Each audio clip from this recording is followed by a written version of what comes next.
Top quality और consistent performance के लिए सिर्फ सिल्वर पंप नाम याद रखना। ಉಪಮುಖ್ಯಮಂತ್ರಿಗಳು ಡಿ ಕೆ ಶಿವಕುಮಾರ್ ಅವರನ್ನ ಭೇಟಿ ಮಾಡಿದ್ರೆ ಏನು ವಿಶೇಷ ಅಂತ? ನಮ್ಮ ರಾಜ್ಯದ ಗೌರವಾನ್ವಿತ ಉಪಮುಖ್ಯಮಂತ್ರಿಗಳನ್ನ ಭೇಟಿ ಮಾಡಲಿಕ್ಕೋಸ್ಕರ ಬಂದಿದ್ದೆ. ವಿಶೇಷವಾಗಿ ನಮ್ಮ ಕುಟುಂಬದ ಒಂದು ಕಾರ್ಯಕ್ರಮ, ನನ್ನ ಮಗನ ಮದುವೆಯ ಒಂದು ಕಾರ್ಯಕ್ರಮಕ್ಕೋಸ್ಕರ ಆಮಂತ್ರಣವನ್ನು ಕೊಡಲಿಕ್ಕೋಸ್ಕರ ಬಂದಿದ್ದೆ. ಸಮಯ ಕೊಟ್ಟಿದ್ರು, ಹಾಗೆ ಒಂದು 5 ನಿಮಿಷ ಅವರು ಸಮಯ ಕಳೆದು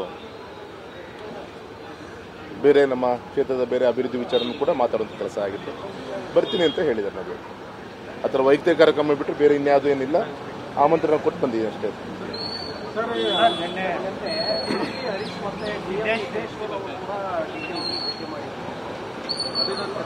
ಯಾರನ್ನು ಭೇಟಿ ಮಾಡಿದ್ರು? ಸಹಜ, ಒಂದು ಅಧಿಕಾರದಲ್ಲಿದ್ದಾಗ, ಸರ್ಕಾರ ಇದ್ದಾಗ, ಕ್ಷೇತ್ರದ ಒಂದು ಅಭಿವೃದ್ಧಿ ವಿಚಾರದಿಂದ ಎಲ್ಲರೂ ಬರ್ತಾರೆ.